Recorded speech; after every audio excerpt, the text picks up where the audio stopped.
모두 반가워요. 추석 재밌게 보냈어요. 할아버지 할머니도 다 만나고. 자, 어린이 여러분, 하나님은 우리를 너무 사랑하세요. 그런데 우리가 죄를 지을 때도 죄도 사랑할까요? 죄는 싫어하시죠? 그러니까 그렇지만 우리를 사랑해요. 우리는 사랑하는데 우리 죄를 싫어하니까 하나님께서 어떤 일을 하죠? 우리는 사랑하니까, 우리 죄를 싫어하니까 우리를 벌을 내리세요. 죄를 지으면.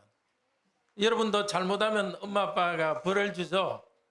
그런데 벌 주는 것 자체를 좋아하는 부모님은 없어요. 하나님도 벌 주는 걸 좋아하는 게 아니라 벌을 줘가지고 하나님께로 돌아오도록 하는 것을 원하세요. 그래서 우리가 잘못하면 벌을 주세요. 자기 잘못을 깨닫고 하나님께 순종하는 것을 두 자로 뭐라 그러죠?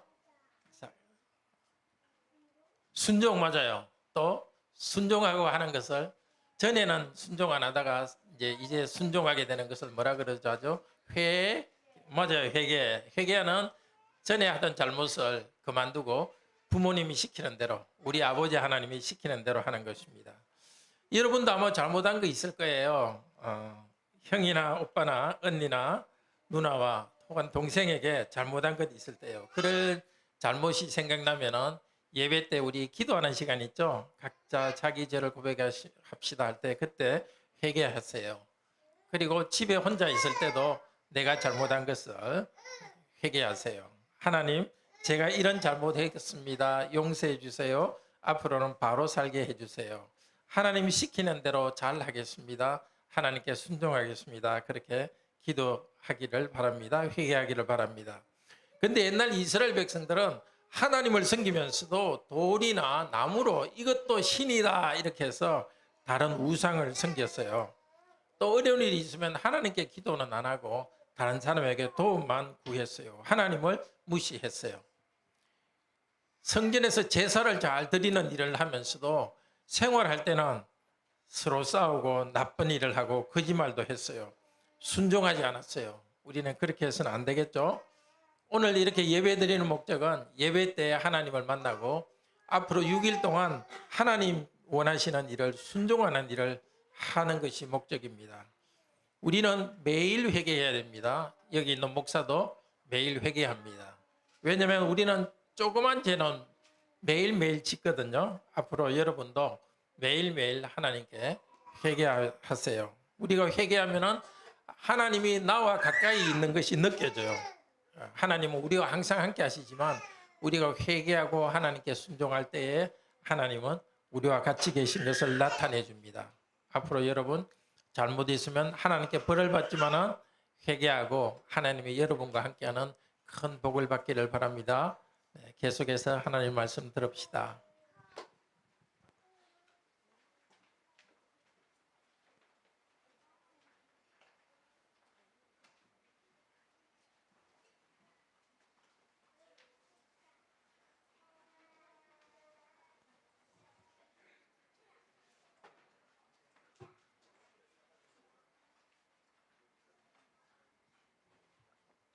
그렇습니다. 하나님께서는 우리를 너무 좋아하시지만 우리가 죄와 딱 붙어 있을 때 우리 죄는 싫어하십니다. 우리는 사랑하는데 죄를 싫어하시니까 하나님께서 하시는 일이 우리를 벌하는 것입니다. 그래서 자기 잘못을 깨닫고 다시 하나님께로 돌아오도록 하는 것이 하나님이 우리에게 벌을 내리시는 목적입니다. 우리가 하나님의 자녀 되었으니까 자녀답게 품위 있고 거룩한 삶을 살도록 하기 위해서 우리에게 벌을 주십니다. 오늘 읽은 말씀은 지금부터 한 2700년 전쯤에 하나님의 백성에게 하신 말씀입니다. 그때 이스라엘은 남북으로 나눠져 있었어요. 북쪽을 뭐라 그러죠? 북쪽 나라를 이스라엘이고 남쪽 나라를 유다라고 그랬죠. 주로 이 아모스 호세아 선지자는 북쪽 이스라엘의 죄에 대해서 이야기했지만 남쪽 유다의 죄에 대해서도 말씀했습니다. 그리고 이 말씀은 오늘 우리에게도 주는 말씀이기도 합니다. 오늘 우리가 들을 말씀은 이것입니다. 하나님께 회개하며 돌아가서 치유받고 심판을 벗어납시다. 첫째로 회개하며 하나님께 돌아가 치유받읍시다. 1절에서 3절 말씀입니다. 둘째로 하나님은 사랑의 언약을 어긴 사람을 심판하십니다. 아픈 마음으로 우리를 징계하시는 우리 하나님의 마음을 우리가 느끼면서 우리가 회개하고 새로운 삶을 살아갈 수 있도록 성령님께서 오늘도 우리에게 은혜 주시기를 소원합니다. 첫째로 하나님께 돌아가서 회개하며 치유받읍시다. 아시리아라는 강대국, 지금 이란이 있는 그쪽입니다. 아시아라는 강대국이 북쪽 이스라엘 또 남쪽 유다도 침략할 때였습니다. 북쪽 이스라엘은 곧 주전 721년이 되면 나라가 멸망할 그날이 다가오고 있습니다. 백성들은 포로로 잡혀갈 것입니다. 하나님께서는 이 마지막 심판을 북쪽 이스라엘에게 주기 전에 작은 심판을 계속 주었습니다. 아시리아가 한 번씩 계속 침략해서 약탈해 가도록 하나님께서는 허락했습니다. 그때 하나님께서는 백성들에게 호소합니다. 1절에서 3절에서 오라 우리가 여호와께로 돌아가자. 선지자는 백성들에게 호소합니다. 여호와께로 돌아가자. 그들은 하나님을 섬기면서도 우상을 섬겼습니다. 하나님을 섬기면서 우상을 섬기고 마음이 나눠지니까 공동체 안에서 백성들끼리도 서로 억압했습니다. 가진 사람들이 갖지 못한 사람들을 억압하고 약탈했습니다. 그래서 하나님께서는 아시아를 통해서 하나님의 백성을 약탈하게 했습니다. 그걸 통해서 정신을 차리게 하기를 원했습니다. 1절에서 말하죠. 하나님께서 여호와께서 우리를 찢으셨으나, 강대국의 침략이 이미 시작됐고 이미 찢는 일이 시작되었습니다. 외국 군대의 침략은 단순히 군사적 문제가 아니었습니다. 하나님께서 그 군대를 통해서 백성을 심판하시는 영적 문제였습니다. 우리들도 하나님으로부터 벌을 받을 때가 있습니다. 어떤 일이 잘못해서 꼬이고 정말 힘들어지고 도대체 그렇게 될 일이 아닌데 일이 계속 힘들어지는 그런 것을 통해서 우리들을 하나님께서 징계하실 때가 있습니다. 하나님께서 나를 벌하신다는 그런 생각이 들 때는 그 자리에 머물지 말고 바로 하나님께 고백하며 돌아오기를 바랍니다. 아직 하나님을 믿지 않는 분이 여기 가운데 있습니까? 그렇다면 하나님께로 돌아갑시다. 예수 그리스도의 보혈로 우리 죄를 용서하시는 하나님께로 돌아갑시다. 하나님께서는 백성들도 이렇게 심판하시는데 하나님 백성 아닌 우리들은 하나님께서 더 심판하실 것입니다. 여호와께서 치셨습니다. 사자가 먹이를 찢는 것처럼 여호와께서 백성을 찢었습니다. 그렇지만 다시 싸매주겠다고, 그 상처를 없애주고 이 외국의 침략으로부터 막아주겠다고 약속하십니다. 그러면 어떻게 하면 치유를 받을까요? 당연히 회개하는 것입니다. 회개는 내 죄를 고백하는 요소도 있습니다. 회개는.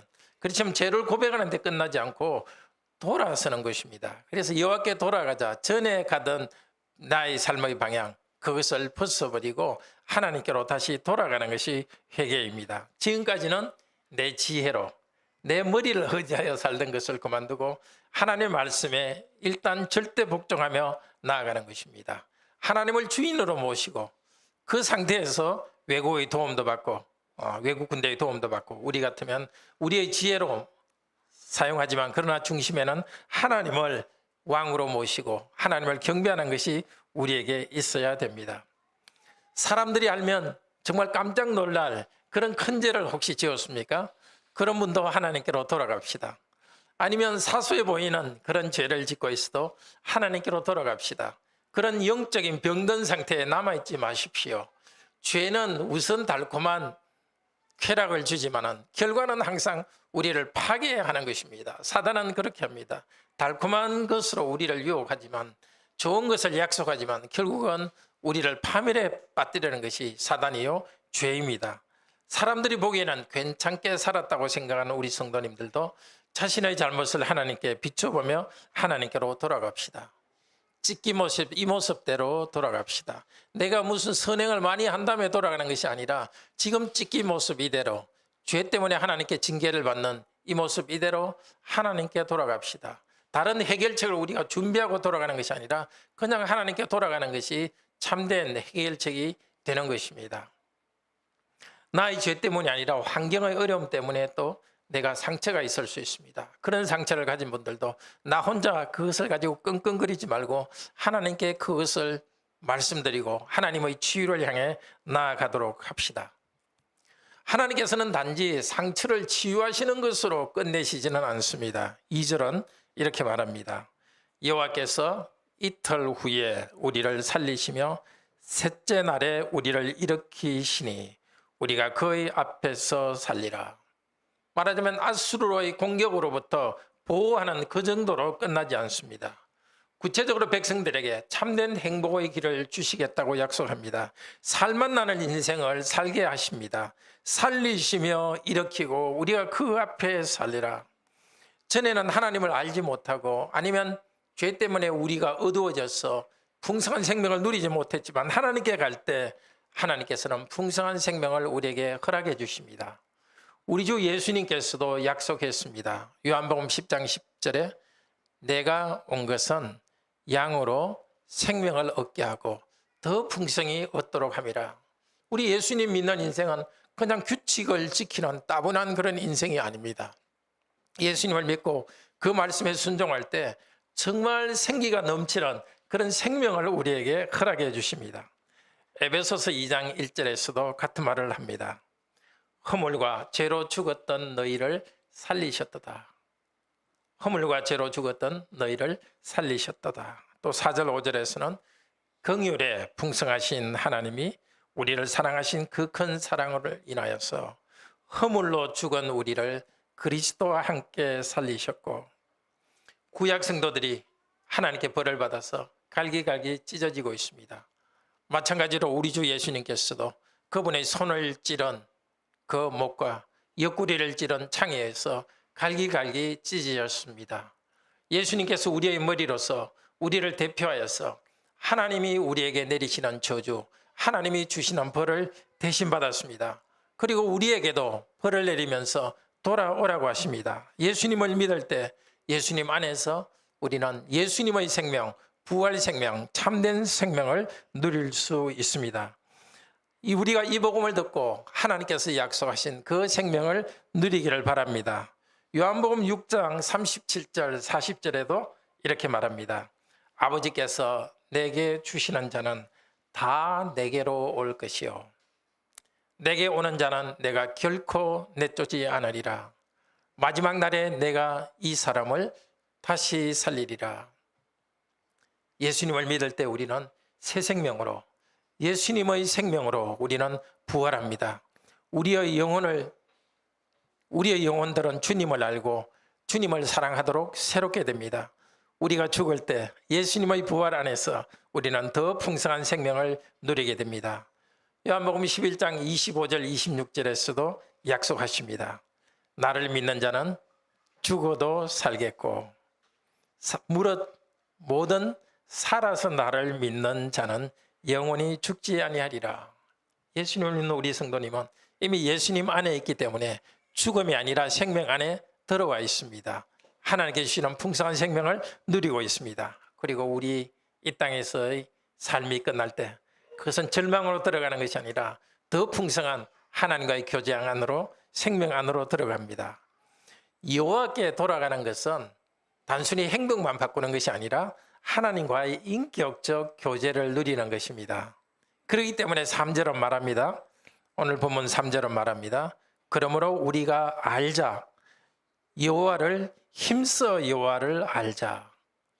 이 성경에 안다는 것은 단순한 지식으로 아는 것이 아니라 이 부부가 서로 사랑하고 같이 살고 같이 잠자고 이렇게 깊은 관계 속에 있는 것과 같은 그런 것을 나타냅니다. 놀랍지 않습니까? 하나님께서는 우리가 하나님을 연애하듯이 사랑하도록 자신을 우리에게 주셨습니다. 힘써 알자 이 단어는 앞쪽에 호세아 2장 7절에도 나오는 단어입니다. 이스라엘 백성이 우상을 사랑하고 그것을 따라가는 것에 대해서 힘쓰라고 말했습니다. 이제 삼위일체 하나님을 아는 우리들은 이 세상의 어떤 것을 하나님처럼 높이며 따라가는 것이 아니라 하나님 그분을 따라갑니다. 그분을 따라갈 때 하나님께서는 사랑을 베풀어 주시고 우리와 정말 열애에 빠져서 우리가 연애하면서 이성을 사랑하는 것 이상으로 하나님을 사랑하고 하나님은 우리를 사랑하는 그런 경지로 우리를 오게 하기를 원하십니다. 그것이 여호와를 알자는 것입니다. 말씀을 듣고 이 시간 말씀을 듣는 우리 성도들에게도 바로 이 시간 이 복이 있기를 바랍니다. 하나님을 사랑하고 살아계신 하나님을 정말 연애하듯이 사랑하는 사랑이 있기를 바랍니다. 계속해서 3절은 말합니다. 그의 나타나심은 새벽 빛같이 어김이 없나니 비와 같이 땅을 적시는 늦은 비와 같이 우리에게 임하시리라 오시리라. 하나님은 회개하는 우리들에게 나타나십니다. 무엇처럼? 새벽빛같이. 아무리 어두워도 시간이 되면 새벽이 되고 새벽빛이 우리에게 옵니다. 우리 죄가 아무리 크고 아무리 오래된다 할지라도 하나님을 의지할 때 하나님께서는 죄의 어둠을 걷어버리십니다. 그리고 우리에게 오십니다. 희망의 빛으로 우리에게 오십니다. 새로운 마음으로 하나님을 사랑할 수 있는 마음을 주시면서 우리에게 오십니다. 기쁨의 새벽처럼 우리에게 오십니다. 어떻게? 지금까지 우리를 맡고 있던 그 죄를 회개하고 나아갈 때 하나님께서 우리에게 반드시 오십니다. 비와 같이 땅을 적시는 늦은 빛같이. 여기 첫 번째 비라는 것은 가을비를 이야기합니다. 그리고 늦은 비라는 것은 봄비를 이야기합니다. 가을에 씨를 뿌릴 때 그쪽은 가을에 이스라엘 지역에서는 뿌리는데 씨를 뿌릴 때 촉촉하게 햇빛 비가 내려서 씨가 발하게 하고 또 추수 때가 다가오면 촉촉하게 땅이 내려서 곡식이 열매를 맺게 합니다. 회개하는 사람에게는 하나님께서 이 약속을 하십니다. 내가 나의 사랑으로 은혜로 너희 영혼을 촉촉히 적셔주겠다. 너희가 열매 맺도록 내가 촉촉히 적셔주겠다고 약속합니다. 특별히 우리에게 임하시리라고 선지자는 강조합니다. 회개는 개인의 회개도 포함되지만 공동체의 회개도 있습니다.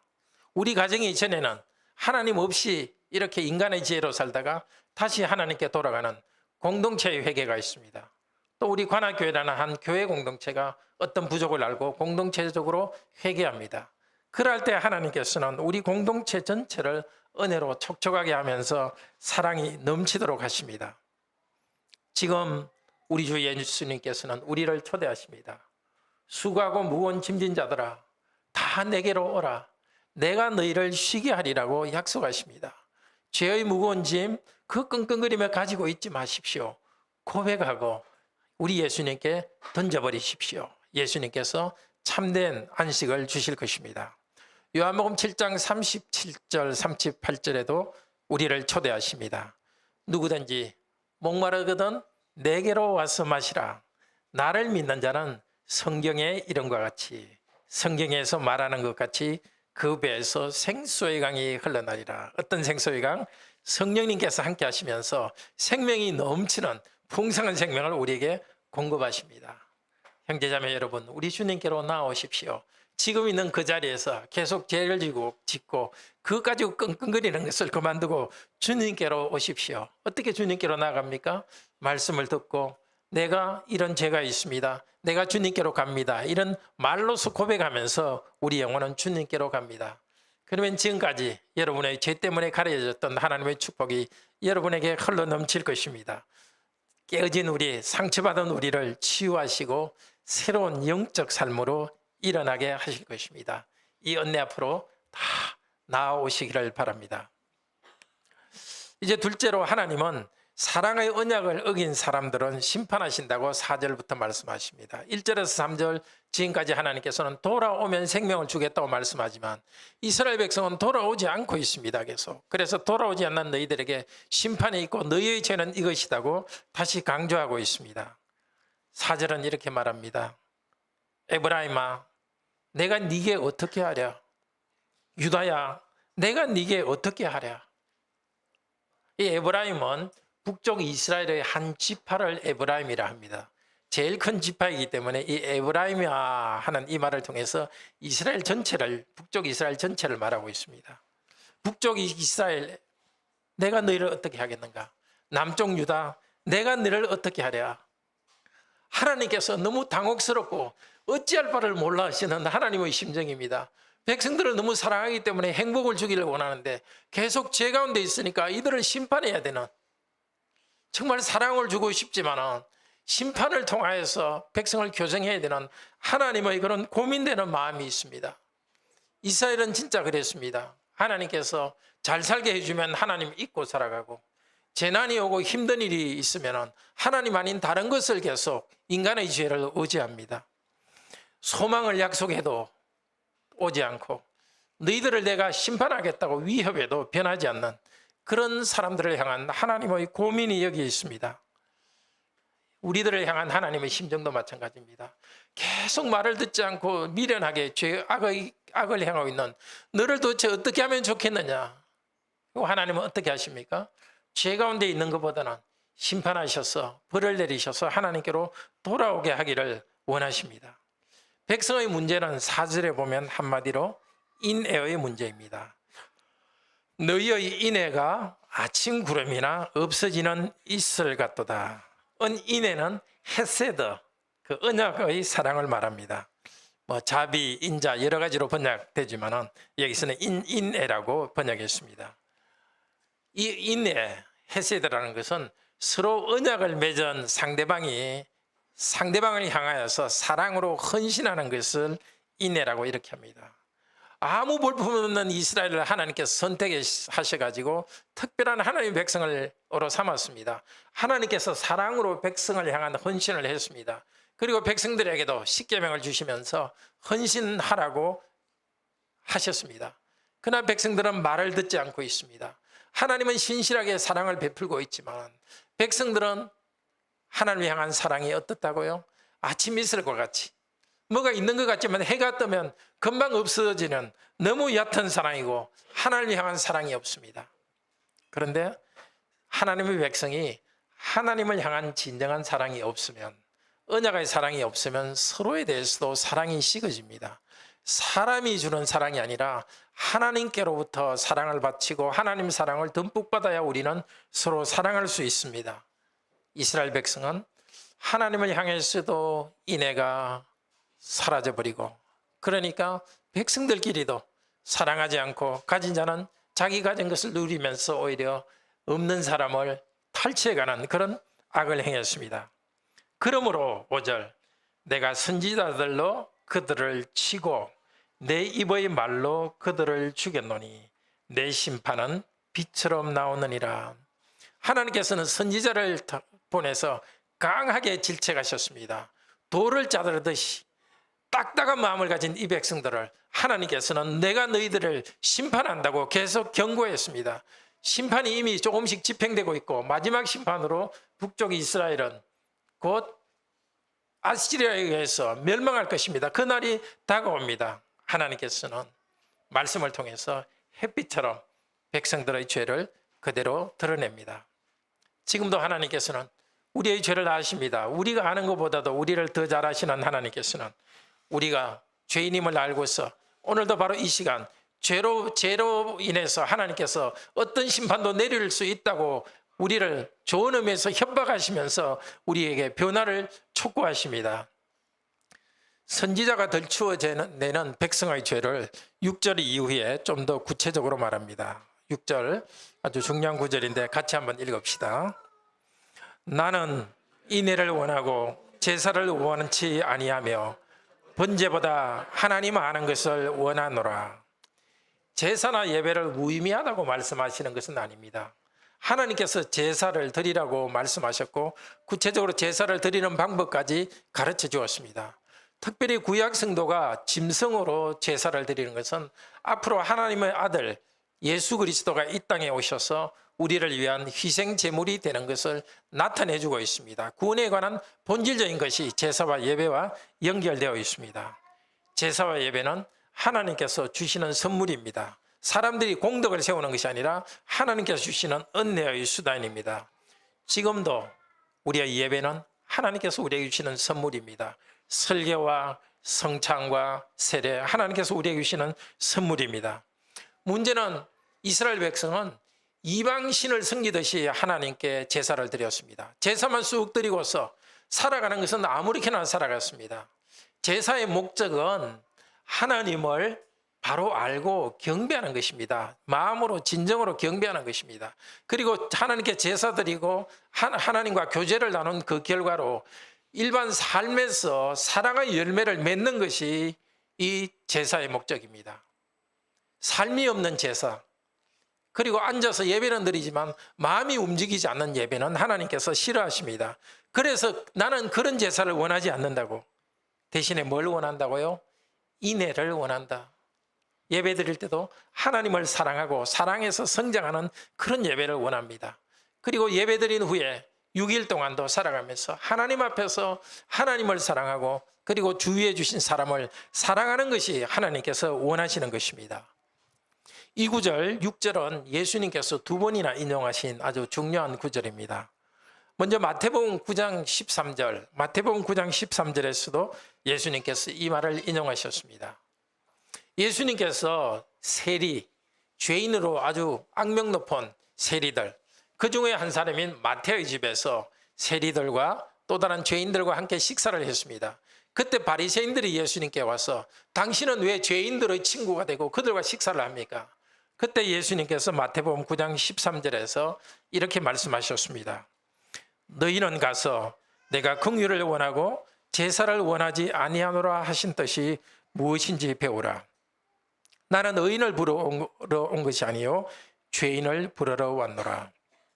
예수님께서 오신 것은 나는 잘한다고 자기 의에 가득한 사람들을 구원하기 위해서가 아닙니다. 그들은 자기 상을 이미 받았습니다. 그러나 자기의 죄인됨을 알고서 예수님을 마음으로 갈망하는 그 사람들을 구원하기 위해서 오셨습니다. 죄인들에 대한 자비를 베풀어 주시고 용서해 주시는 것입니다. 그러나 바리새인들은 겉으로는 아주 선을 행하고 예배도 잘 드리지만 마음속에는 죄인들을 정죄하고 그들에 대한 사랑을 주고 싶지 않았습니다. 그러나 하나님께서는 참된 예배를 드리는 사람은 죄인들을 사랑하고 용서하는 것이라고 말씀하십니다. 마태복음 12장 7절에서도 이 구절을 한 번 더 인용하셨습니다. 제자들이 안식일에 배가 고파서 밭에 들어가서 이삭을 손으로 비벼 먹었죠. 그때 바리새인들이 왜 안식일에 일을 하느냐고 비난했습니다. 기가 막힐 노릇이죠. 이스라엘 백성들은 한 공동체이기 때문에 남의 밭이라도 배고플 때는 들어가서 먹는 것을 율법에서 허용했습니다. 다만 낫을 가지고 들어가가지고 잘 나오는 것은 하지 못하게 했지만 배고플 때 이삭을 비벼 먹는 것은 당연히 하도록 했습니다. 하나님께서 허락하신 일인데 왜 주일에 했느냐고 안식일에 했느냐고 바리새인들이 비방했습니다. 그때 예수님께서 말씀하셨습니다. 나는 자비를 원하고 제사를 원하지 아니하노라 하신 뜻을 너희가 알았더라면 무죄한 자를 정죄하지 아니하였으리라. 정죄하지 않고 사람의 배고픔과 힘든 것을 이해해주는 그런 사랑을 가진 사람이 우리가 되기를 원합니다. 그런 언약 백성이 되기를 하나님께서는 원하십니다. 그러나 이스라엘 백성은 하나님 말씀의 중심에 있는 사랑의 마음으로 살아가는 것을 실천하지 않았습니다. 오히려 그 언약을 어겼습니다. 7절에서 말합니다. 그들은 아담처럼 언약을 어기고 거기에서 나를 반역하였느니라. 길앗은 악을 행하는 자의 고울이라 피 발자국으로 가득 찼도다. 여기서 아담은 두 가지 뜻이 있습니다. 이 아담은 그 요단강 동쪽의 한 지명입니다. 이제 여기서 구체적으로 기록은 나오지 않지만 아마 그 아담이라는 그 지명에서 굉장히 하나님께 반항하는 어떤 일이 일어난 것 같습니다. 하나님께서는 그 일을 생각하시면서 아담이라는 곳에서 너희가 언약을 어긴 것을 언급합니다. 아마 이와 비슷한 일이 길앗에서 일어났으니까 그것을 말하는 것일 수도 있습니다. 열왕기하 15장 25절에 나오는 이야기입니다. 이 요단강 동쪽에 있는 그 지역의 아주 가장 높은 사람에 베가라는 사람이 있었습니다. 베가는 그 지역 근처에 있는 길앗 사람 50명과 함께 왕에 대해서 반란을 일으켰습니다. 그래서 버가히야라는 이스라엘 왕을 죽이고 대신 자기가 왕이 되었습니다. 그 피의 발자국이 있다는 것은 바로 왕에 대해서 모반에서 일어나서 왕을 죽였던 그 사건을 말합니다. 그런데 하나님께서 지금 이 한 사건만 말하는 것이 아니라 그 사건에 나타난 이스라엘의 타락한 문화를 지금 문제 삼고 있습니다. 사람 죽이는 일, 권력을 위해서 사람 죽이는 일을 대수롭지 않게 생각하는 살인을 대수롭지 않게 생각하는 그것이 문제입니다. 아마 아담에서 일어난, 지역에서 일어난 것도 사람들을 사랑하는 대신에 죽인 뭔가 살인사건을 두고 말하는 것 같습니다. 그런데 아담의 둘째 뜻은 당연히 우리의 첫 조상 아담을 이야기합니다. 하나님의 백성이 서로 사랑하지 않고 사람을 죽이면서 서로 사랑하라, 살인하지 말라는 그 언약을 어긴 것은 첫사람 아담을 생각하게 합니다. 하나님께서는 너무나 많은 좋은 것들을 백성에게 주시면서 다만 선악과라는 나무를 열매를 먹지 말라고 명령했습니다. 그 선악과 그것이 나쁘고 뭐가 독이 있어서가 아닙니다. 하나의 상징으로서 하나님의 백성된 아담을 그리고 인류를 훈련하기 위해서 주신 것입니다. 이 땅에 있는 모든 좋은 것을 하되 하나님의 명령에 따라 살라고 선악과는 먹지 말라는 명령을 주었지 않습니까? 그런데 우리 모두가 잘 알듯이 아담은 이 풍요로운 에덴 동산의 좋은 것을 먹으면서도 딱 하나 하나님께서 금지하신 것까지 굳이 먹음으로써 내 인생은 내가 정한다, 윤리도 내가 정한다, 하나님 대신에 자기를 하나님처럼 높이면서 언약 백성답지 않게 행동했습니다. 그리고 아담의 아들인 가인은 자기 동생을 죽이면서 하나님을 향한 언약을 어기니까 사람을 향한 언약, 사랑의 언약도 어겼습니다. 이스라엘이 아담의 뒤를 따라가고 있다고 하나님께서는 말합니다. 하나님을 배반하고 악행에 행하는 사회 분위기가 문제입니다. 그렇지만 우리는 패배의식에 빠져서는 안 됩니다. 마지막 아담인 예수 그리스도께서 우리에게 오셔서 첫 아담이 순종하지 않은 것을 다 순종하셨습니다. 로마서 5장 19절은 이렇게 말합니다. 한 사람이, 즉 아담이 순종하지 아니하므로 많은 사람이 죄인이 된 것 같이 한 사람, 즉 예수 그리스도의 순종하심으로 많은 사람이 의인이 되었느니라. 아담은 우리의 인류의 대표이기 때문에 아담의 죄가 우리 모두의 죄로 간주되고 인정되었습니다. 그러나 이제 하나님께서는 거꾸로 하십니다. 아담의 죄를 짊어지시고 심판받으신 예수 그리스도를 통해서 예수 그리스도의 순종을 통해서 우리를 의롭다고 인정해 주십니다. 우리가 받아야 될 형벌을 예수 그리스도께서 받으셨습니다. 이제 그리스도를 믿고 말씀에 따라 살아갈 때 성령께서 우리 안에서 의의 열매를 맺어 가십니다. 8절 9절은 말합니다. 이스라엘의 또 다른 죄를 말합니다. 9절 강도 때가 사람을 기다림같이 제사장의 무리가 세겜길에서 살인하니 그들이 사악을 행하였느니라. 세겜은 이 호세아가 예언하던 그 시절에 북쪽 이스라엘의 수도입니다. 거기서 정치적 음모와 살인과 폭력이 있었습니다. 제사장은 백성들의 생명을 보호해야 될 사람인데 제사장도 이렇게 길에 숨어 있다가 성전을 향해서 하나님께 예배드리기 위해서 순례하는 순례자들을 죽이고 돈을 빼앗았습니다. 더구나 이 세겜과 길앗은 도피성이 있는 곳입니다. 도피성은 실수로 사람을 죽인 사람이 죽임을 당하지 않도록 실수로 사람을 죽인 사람이 도피성에 도망가 있으면 거기 있는 제사장이 이 사람의 생명을 보호하도록 했습니다. 이렇게 생명을 보호할 제사장이 돈을 위해서 사람을 죽이는 그런 일이 생기고 있습니다. 저같이 목사인 사람들은 참으로 두려워할 일입니다. 하나님의 말씀을 가지고서 성도가 가진 것들을 뭔가 현실적인 이익을 뺏어내려는 그런 일이 정말 간혹 있는데 정말 그렇지 않아야 되겠죠. 우리 시대에도 목회자가 이익을 위하여서 하나님의 말씀을 악용하는 그런 일이 있습니다. 우리에게도 살인에 관한 경고는 적용됩니다. 우리 예수님께서 말씀하셨습니다. 살인, 형제를 향하여서 화를 내고 욕하는 것도 크게 봐서 살인의 하나라고 말했습니다. 우리는 예수님이 주신 이 기준을 따라서 살아가야 되겠습니다. 예수님이 주신 기준에 따라서 살인하는 일이 없도록 해야 되겠습니다. 뿐만 아니라 무관심한 것도 살인의 하나라고 볼 수 있겠습니다. 우리 성도들이 일주일간 정말 힘들게 살다가 하나님께 나와서 함께 예배드리는데 우리가 함께 예배드리는 성도를 향하여서 따뜻한 마음으로 환영하지 않는다면 하나님께서 책망하실 것입니다. 나는 살인을 하지 않았다 하지만 하나님이 원하신 기준에는 훨씬 미치지 못하는 우리 자신을 돌아보면서 정말 불필요한 화를 내고 욕을 하고 또 성도에 대해서나 가족에 대해서나 무관심한 그런 상태에서 벗어날 수 있기를 바랍니다. 10절에서는 또 다른 죄를 이야기합니다. 내가 이스라엘 집에서 가증한 일을 보았나니 거기서 에브라임은 음행하였고 이스라엘은 더럽혀졌느니라. 에브라임, 이스라엘 둘 다 같은 말을 이야기하죠. 음행을 행했습니다. 가증한 일을 행했습니다. 가증한 일이라는 것은 하나님과 맺은 언약을 어기는 것을 가증한 일이라고 합니다. 하나님만을 신으로 섬기지 않고 우상을 섬기는 사람들, 영적 음행을 행합니다. 하나님을 향한 영적 음행을 행하면 그 결과로서 실제적 음행도 종종 나옵니다.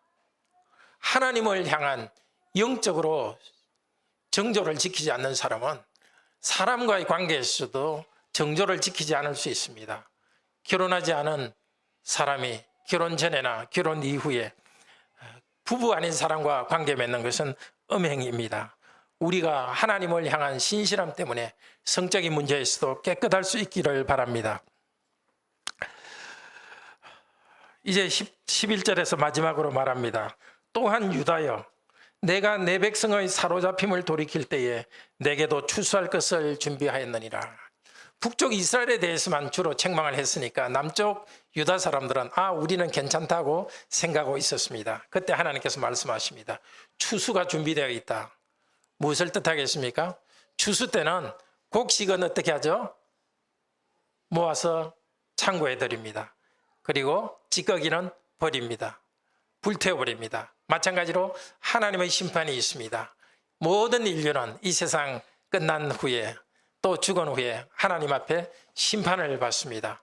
천국 백성으로 천국에 들어가든지 천국 바깥에 불태워지듯이 고통 가운데 있든지 둘 중에 하나입니다. 마지막 심판을 준비하신 하나님께서는 지금 이 땅에서도 이 추수를 하십니다. 하나님께 순종하는 자에게는 복과 행복을 주지만 불순종하는 자에게는 심판의 추수를 하십니다. 죄를 회개하고 돌아갈 때 이 땅에서 참된 생명을 주십니다. 살인하지 말라, 간음하지 말라, 그 넓은 뜻대로 저희가 사람을 사랑하고 정결하게 살아가는 삶이 되기를 바랍니다.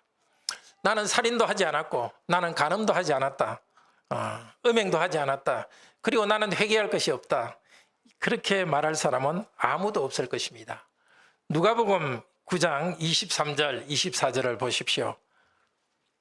신약 106페이지입니다. 하나님 말씀을 들읍시다. 예수님께서 제자들에게 말씀하셨고 우리들에게 말씀하십니다. 아무든지 나를 따라오려거든 자기를 부인하고 날마다 제 십자가를 지고 나를 따를 것이니라. 뒤에는 같이 읽을까요? 누구든지 제 목숨을 구원하고자 하면 잃을 것이요 나를 위하여 제 목숨을 잃으면 구원하리라. 예수님을 따라가는 제자들은 날마다 자기를 부인해야 됩니다. 우리 본성에 있는 죄악된 경향이 계속해서 우리를 유혹하지 않습니까? 그 본성의 죄악을 계속 부인하며 나아가야 됩니다. 예수님을 따라가야 됩니다. 매일 자기를 부인하고 죄악을 버리고 예수님을 뒤따라갑시다. 그리고 예수님을 따라가는 사람은 자기 십자가를 지고 갑니다. 우리 모두에게 주신 소명을 말합니다. 죄악을 계속 부인하고 나에게 주신 직분, 소명, 가정을 세우고 교회를 세우고 또 직장에서도 하나님께 하듯이 모든 일을 하는 그런 소명의 십자가를 지고 예수님을 따라갑시다. 고난이 있더라도 그 인내하면서 따라가고 우리 죄를 부인하면서 따라가도록 합시다. 우리 죄를 회개하며 따라가도록 합시다. 형제자매 여러분, 하나님께서는 우리가 죄를 지을 때 심판하십니다. 우리 각자가 어떤 문제로 심판을 당하는지는 각자가 하나님께 기도할 때 마음에 밝혀주실 것입니다. 죄를 지을 때 우리를 찍고 심판하십니다. 죄의 결과를 징벌을 하십니다. 그리고 나에게 오라고, 회개하고 나에게 오라고 초대하십니다. 회개하며 하나님께로 돌아갑시다. 매일 예수님을 뒤따르는 자에게는 풍성한 생명을 주신다고 약속하셨습니다. 죽음 이후에 풍성한 영생을 주시지만 이 땅에서도 주님을 따라갈 때 고난과 수고가 있지만 그 가운데서 하나님께 주시는 기쁨이 있습니다.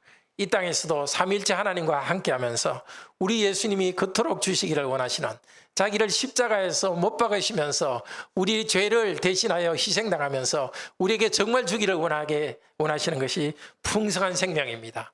죄를 회개함으로써 치료받고 매일 새롭게 되며 새 생명을 누리는 우리 성도 되기를 축복합니다.